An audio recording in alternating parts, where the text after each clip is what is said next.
El líder que citó una renuncia que no era suya. Hay algo profundamente inquietante en ver a un hombre hablar de sacrificio cuando no ha perdido nada.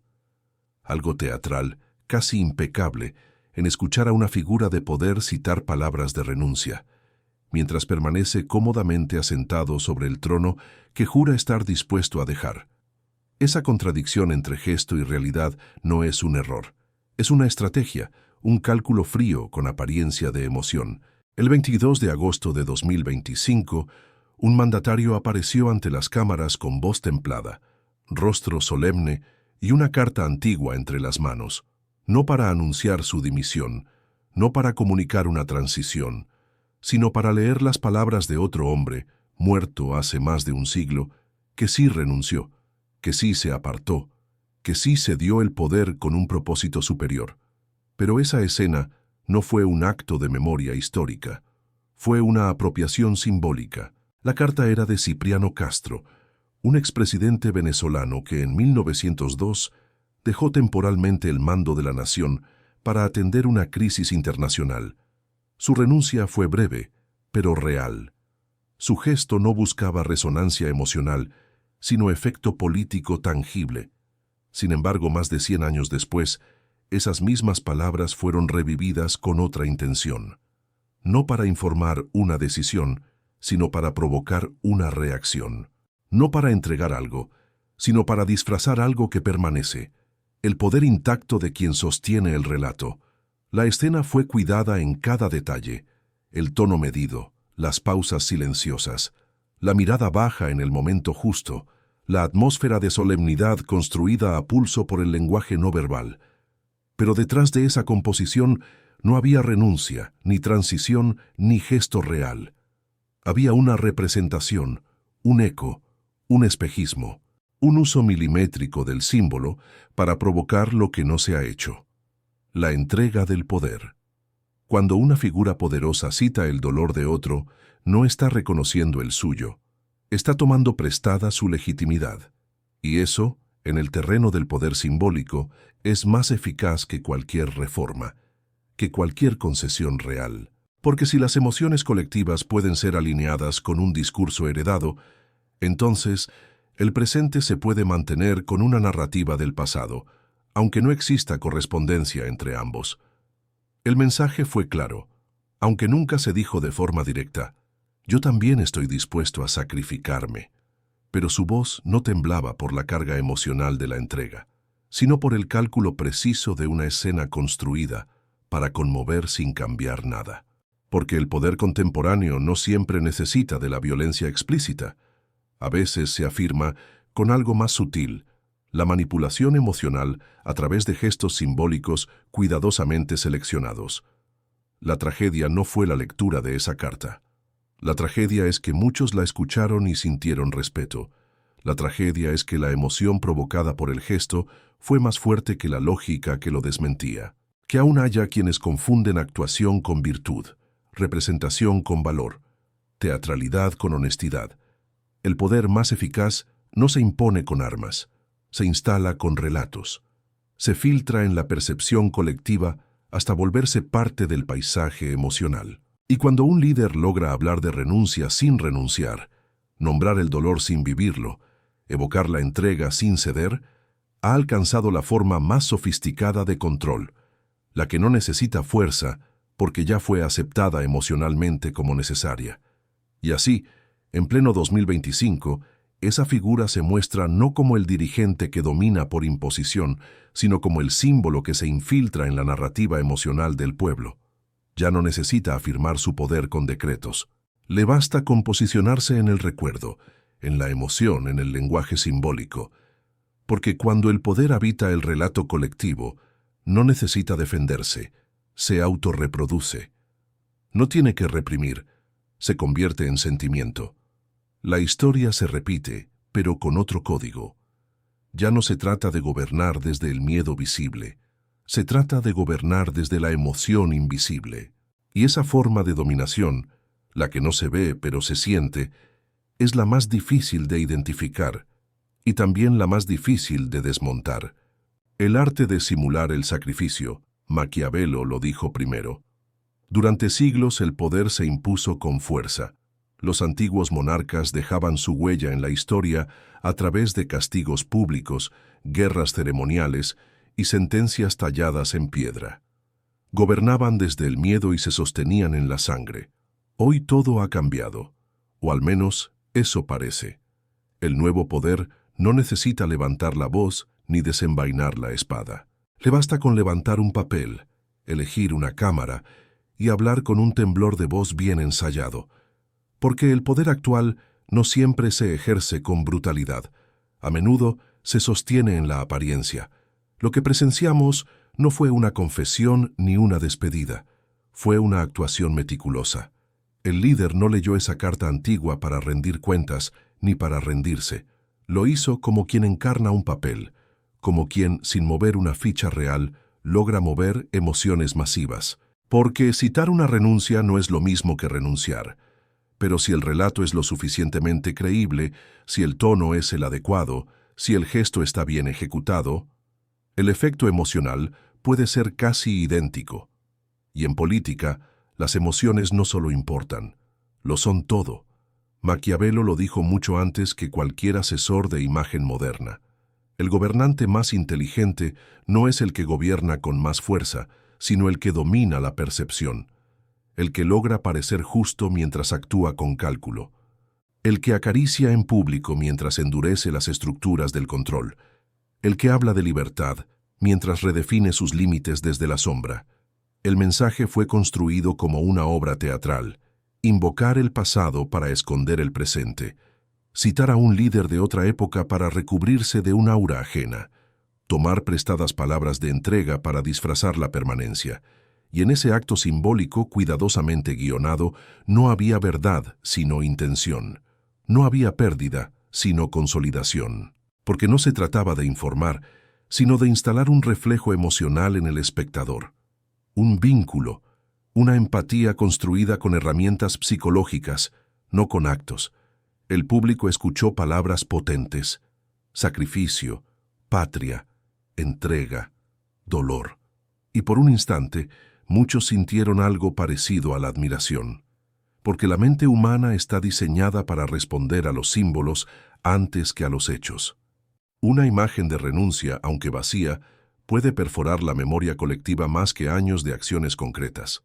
Una escena dramática, aunque sea ficticia, puede eclipsar décadas de decisiones duras. Y es ahí donde se juega la verdadera batalla del poder, no en los hechos, sino en la interpretación emocional de esos hechos.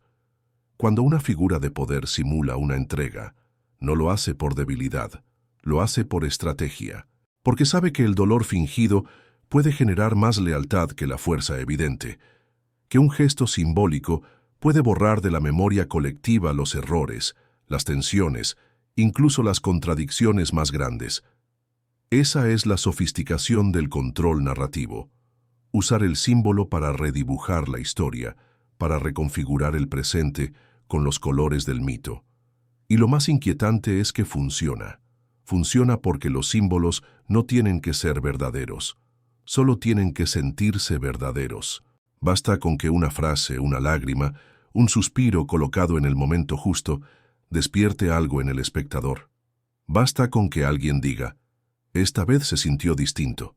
Y ese pequeño cambio emocional, ese leve desplazamiento en la percepción, es suficiente para reforzar la figura, para mantenerla vigente, para blindarla con la coraza de la compasión. Porque en el fondo, lo que se busca no es convencerte con ideas, es modelar tu emoción, es transformar tu percepción sin que te des cuenta. Y una vez que lo han hecho, ya no necesitas ser oprimido para ser dominado. Solo necesitas reaccionar emocionalmente a la historia correcta, a la escena precisa, a la actuación que mezcla lo simbólico con lo sagrado. Esa carta no fue leída para honrar el pasado. Fue leída para reescribir el presente. No fue un acto de humildad, sino un uso meticuloso de un recurso narrativo poderoso. Y si no aprendemos a ver la diferencia entre el sacrificio real y el sacrificio representado, entre la renuncia verdadera y la renuncia citada, entonces corremos el riesgo de seguir aplaudiendo a quienes actúan, mientras otros siguen pagando el precio. Libertad condicionada. El regalo que nunca fue real. Cuando una autoridad decide abrir una celda, rara vez lo hace por justicia. A menudo lo hace para recordarte que puede volver a cerrarla en cualquier momento. Ese gesto que aparenta redención, en realidad, muchas veces es solo otra forma de afirmar dominio. Y es precisamente eso lo que convierte un acto en apariencia noble, en una reafirmación simbólica del control. Horas después de haber leído una carta centenaria que hablaba de renuncia, un líder anunció públicamente el cambio de estatus legal de 13 personas detenidas en contextos de tensión política. Algunas pasaron a arresto domiciliario, otras fueron liberadas parcialmente.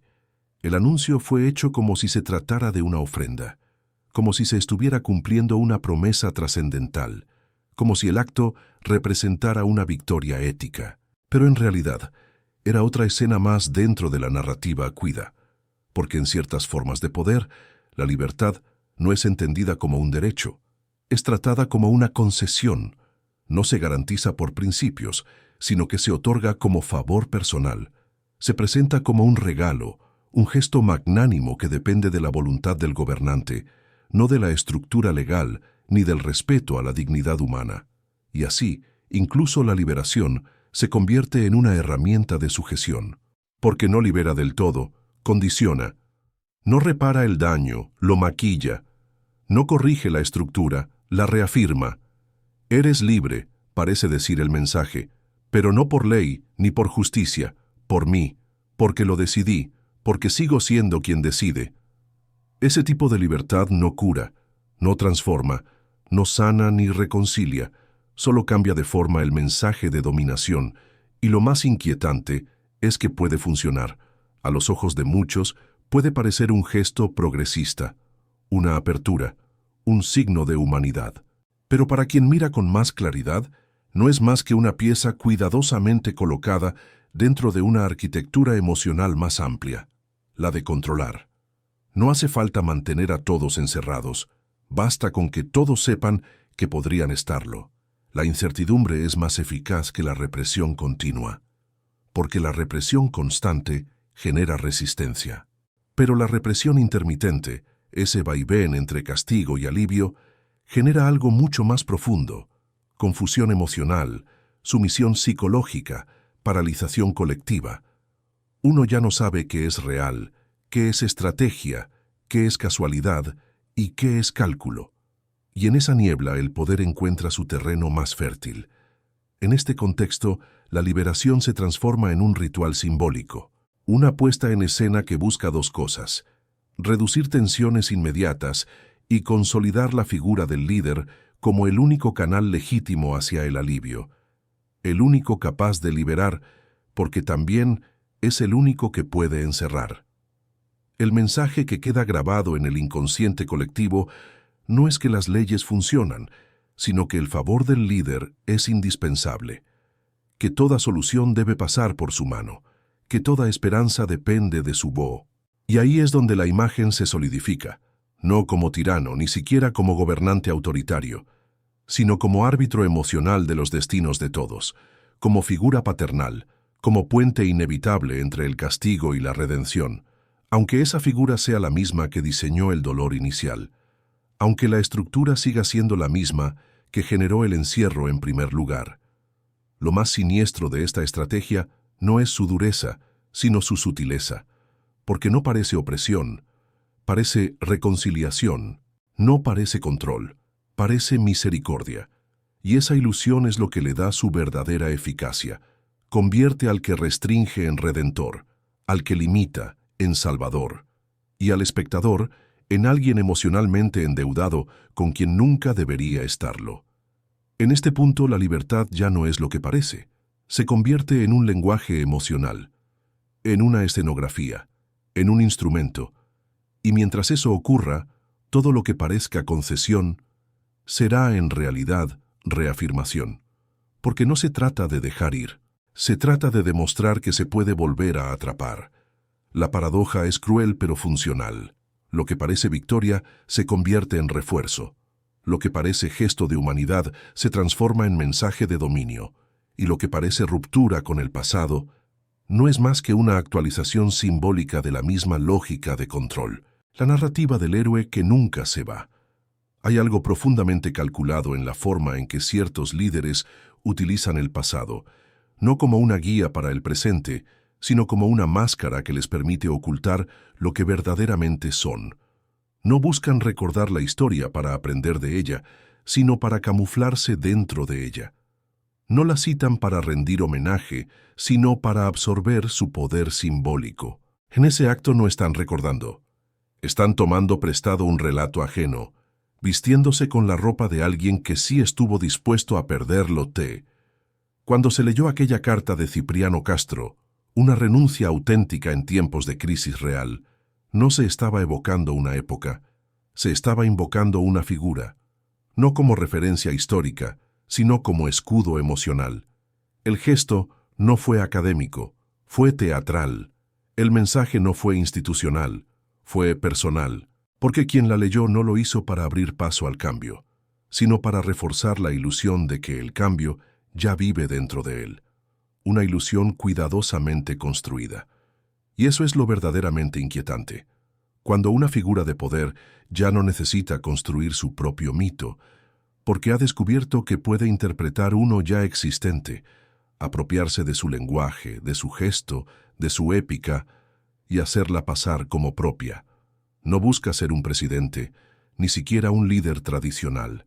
Busca ser una figura inamovible, un símbolo instalado en la psique colectiva, alguien que no necesita resultados porque tiene presencia, que no necesita razón porque tiene relato, que no necesita justificación porque tiene narrativa emocional. El único capaz de hablar de patria sin que se le cuestione, el único que puede llorar sin parecer débil, el único que se mantiene en pie no por lo que hace, sino por lo que representa. Porque si se va, el relato se rompe, y sin relato, el poder simbólico colapsa. Esa es la gran estrategia del liderazgo narrativo. Construir una continuidad emocional tan fuerte que cualquier escenario sin esa figura se perciba como caos, como vacío, como trauma nacional. Y así no se renuncia, se actúa la renuncia. No se entrega el poder, se dramatiza la posibilidad. No se dice adiós, se ensaya el adiós, como parte de un libreto, porque en el fondo, el objetivo no es gobernar con hechos, es gobernar con significado. Insertarse en la estructura emocional del país de tal forma que ya no se pueda imaginar la estabilidad sin esa figura al centro, aunque la estabilidad sea precisamente lo que está ausente. Los nuevos líderes simbólicos no imponen miedo de forma directa, imponen sentido. No gobiernan con fuerza, sino con mitología. No buscan aplausos racionales, sino obediencia emocional. Y en esa lógica, la imagen se vuelve intocable, porque ya no es una persona, es una necesidad colectiva construida. Dicen, sin mí todo se viene abajo. Y esa frase, repetida lo suficiente, se convierte en verdad emocional, aunque los datos digan otra cosa. Porque la emoción no necesita evidencia, solo necesita repetición, solo necesita consistencia simbólica, solo necesita una historia bien contada. Así es como se instala la figura del héroe que nunca se va, no porque haya sido un héroe, sino porque ha ocupado emocionalmente ese lugar, porque ha insertado su rostro en el espacio simbólico que antes ocuparon los mártires, los fundadores, los protectores, aunque él no haya fundado nada, aunque su paso por el poder haya sido marcado por conflictos, por fragmentación, por dolor. Aún así, el relato permanece, y mientras otros se desgastan gestionando realidades, este tipo de figura se fortalece gestionando símbolos. Cada vez que cita a un prócer, se injerta en su legado. Cada vez que finge una salida, se aferra más fuerte. Cada vez que ofrece un gesto de apertura, refuerza la idea de que sin él no hay camino. Porque la estrategia no está en cambiar nada. Está en lograr que el pueblo crea que todo lo que ocurre, incluso lo malo, solo puede resolverse desde su permanencia. Y lo más escalofriante es que esta operación simbólica funciona incluso con quienes lo rechazan, porque hasta sus detractores no pueden evitar hablar de él. Hasta sus críticos más duros lo mantienen vivo en sus discursos. Porque su figura ha logrado lo que pocas logran: convertirse en el centro emocional de una nación, incluso cuando muchos quieren que se aparte. Y en esa paradoja se ancla su poder. Ya no gobierna desde la imposición, gobierna desde la conversación, desde la insistencia simbólica, desde la emocionalidad colectiva que no sabe desligarse de su presencia, porque el mito ha reemplazado a la gestión, y cuando el mito se instala, se vuelve inmortal, no porque sea verdadero, sino porque se ha convertido en indispensable. Ese es el verdadero poder del relato moderno: no imponer autoridad, sino hacer creer que sin esa autoridad no hay destino, no hay país, no hay sentido. Y cuando eso ocurre, la figura ya no necesita demostrar nada, solo necesita mantenerse. Y lo hace no desde el gobierno, sino desde el inconsciente de todos. El engaño perfecto. No se trata de él, sino de ti. Todo lo que ocurrió no fue para anunciar una renuncia, ni para liberar a alguien de verdad. Fue para reconfigurar el relato, para programarte, a ti, a tu subconsciente, a tu lenguaje emocional más profundo. No se trató de cambiar el curso del poder, sino de reforzarlo donde es más difícil de detectar: en tu percepción. Porque el objetivo real de una estrategia simbólica no es convencer a la lógica, es condicionar la emoción. No busca tu razonamiento, sino tu reacción. No intenta ganar un argumento, intenta sembrar una sensación que se quede contigo, una sensación que, con el tiempo, se transforme en aceptación, en resignación, en obediencia emocional voluntaria. Y eso fue exactamente lo que se puso en marcha: el arte de hacerte sentir que el poder estaba cediendo, cuando en realidad se estaba reafirmando en su fe.